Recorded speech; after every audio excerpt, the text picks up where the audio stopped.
தமிழக பள்ளிக்கல்வித்துறைக்கு மத்திய அரசு நிதி ஒதுக்குவதில் தாமதம் ஏன் என்பது குறித்து புதிய தலைமுறைக்கு முக்கிய தகவல் கிடைத்திருக்கிறது.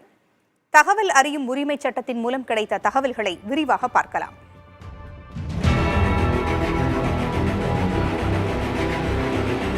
சமக்ர சிக்ஷா அபியான் எனும் ஒருங்கிணைந்த கல்வி திட்டத்தின் கீழ் மத்திய அரசு உரிய நிதியை வழங்கவில்லை என தமிழக அரசு குற்றம் சாட்டி வருகிறது.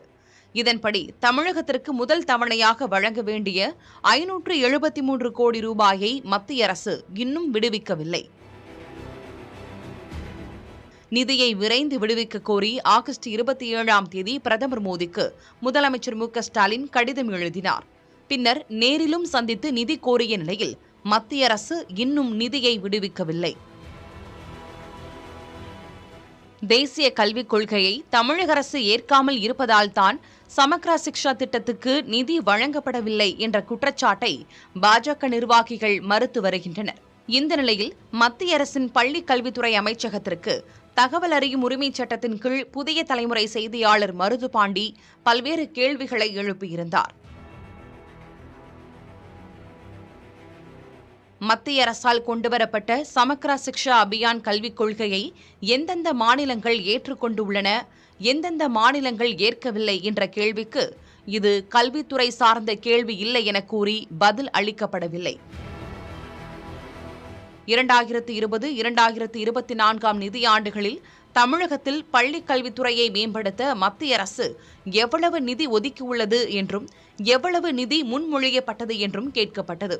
2020-2024 ஆண்டு வரையிலான 4 ஆண்டுகளில் 7508.27 கோடி ரூபாய் முன்மொழியப்பட்டுள்ளதாக கூறப்பட்டுள்ளது.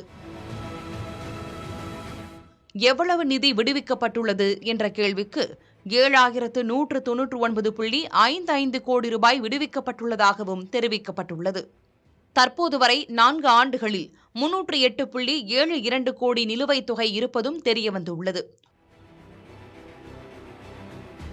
2024-2025 ஆண்டு வரை சமக்ரா சிக்ஷா அபியான் திட்டத்தை மேம்படுத்துவதற்காக முதல் கட்டமாக எவ்வளவு ரூபாய் விடுவிக்கப்பட்டுள்ளது என்ற கேள்விக்கு அது நிர்வாக அனுமதியில் இருப்பதாகவும் நிர்வாக ரீதியில் அனுமதி கிடைத்தவுடன் நிதி விடுவிக்கப்படும் என்றும் தெரிவிக்கப்பட்டுள்ளது.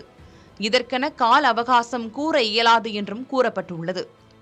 2024 மற்றும் 2025 ஆண்டுக்கு ஒதுக்கப்பட்ட நிதியை நிறுத்தி வைப்பது தொடர்பாக தமிழக கல்வித்துறைக்கு விளக்க கடிதம் கொடுக்கப்பட்டுள்ளதா என்ற கேள்விக்கு பதில் அளிக்கப்படவில்லை. புதிய தலைமுறைக்காக செய்தியாளர் மருது பாண்டியுடன் ராஜதேவேந்திரன்.